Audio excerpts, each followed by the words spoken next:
Muito bem, meus amigos. Agora nós estamos chegando na reta final da leitura da Bíblia e o último trecho é justamente o das cartas gerais.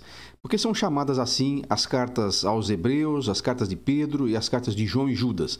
Porque elas não são enviadas a um grupo específico, como eram, por exemplo, os Colossenses, os Tessalonicenses.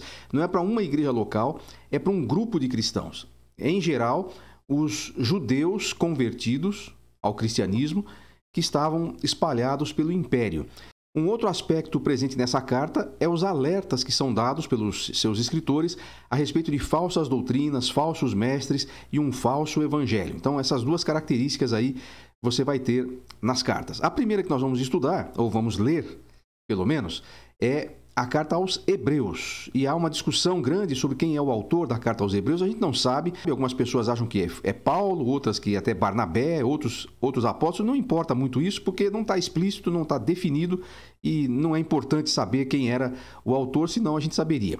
O mais importante é o conteúdo dessa carta. E eu quero destacar, antes de fazer esse nosso pequeno esboço do que poderia ser essa carta, que embora o tema que se destaque é a superioridade de Cristo, há um fio condutor que você vai percebendo nos capítulos conforme você vai lendo, que é o alerta e a exortação à fé e à preservação da fé, da sua capacidade de crer nas verdades de Deus.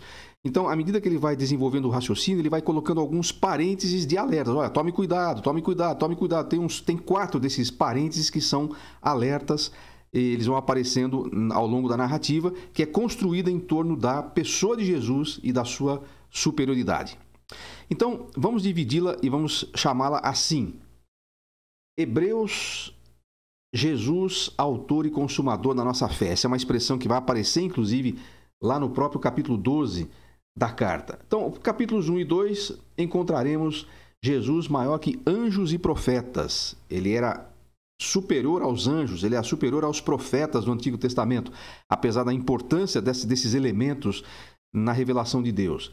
Capítulos 3 até 10, Jesus vai ser maior do que a lei e maior do que os vultos da lei. Moisés, Arão, Melquisedeque, que são citados como personagens que representam o sacerdócio, que representam o culto, que representam a lei e todas as suas cerimônias. Então, Jesus superior, porque ele veio e realizou todas essas coisas, que eram sombra, como Hebreus vai citar, do verdadeiro, que é Cristo Jesus. Depois nós teremos capítulo 11, o famoso capítulo dos heróis, chamados Heróis da Fé, a fé marcante dos que já morreram, essa grande nuvem de testemunhas, esses vultos do passado que, por causa da fé, então cada história que é citada ali é introduzida pela expressão pela fé fulano fez isso, pela fé fulano fez aquilo. E aí, nos capítulos 12 e 13, a fé prática dos que ainda vivem. São as exortações para os cristãos daquele tempo. Então, à luz de tudo que vocês viram aí, à luz de todas essas cenas, essas histórias que vocês tão bem conhecem, porque eles eram hebreus, né? Eles eram judeus, então eles conheciam muito bem as histórias do Antigo Testamento. Nós que não somos judeus, agora que nós já lemos a Bíblia toda até aqui, já temos uma ideia melhor, então era muito fácil para aqueles cristãos convertidos do judaísmo identificarem as histórias. Ele só cita alguns fatos de cada personagem e as pessoas já vão lembrar da sua história. Então, à luz de tudo isso, eles mantiveram a sua postura firme por causa de sua fé. Façam vocês a mesma coisa. É uma carta brilhante, não sabemos quem é o autor, mas seja quem tenha sido, foi inspirado pelo Espírito Santo e, sem dúvida, é muito enriquecedora essa carta aos Hebreus.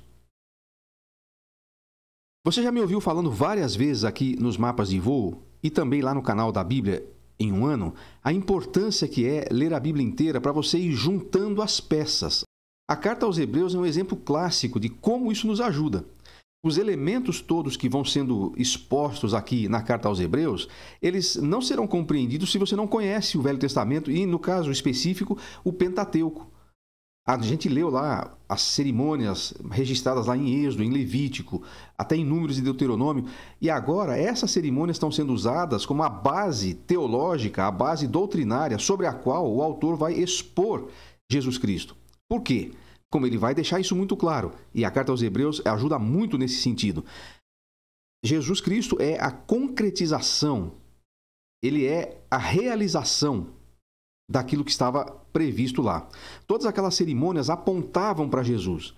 Os sacrifícios, as ofertas, o culto levítico, tudo aquilo demonstrava o que Jesus Cristo veio realizar.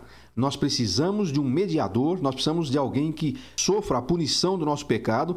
No Velho Testamento, isso era simbolizado por aqueles animais que eram sacrificados, mas aqueles animais remetiam ao Cristo, que viria para realizar todas essas coisas. Então, com isso em mente e com essa informação que o Velho Testamento nos deu, Hebreus vai fazer todo o sentido. E eu tenho absoluta certeza de que dessa vez, você que já leu a Bíblia toda até aqui, só ao ler a carta aos Hebreus, já vai ter uma compreensão melhor. Então, delicie-se aí nessa incrível carta aos Hebreus e solidifique sua convicção e sua fé de que Jesus Cristo é superior, ele é maior, ele não pode ser comparado. Ele veio de fato para realizar a obra da nossa redenção.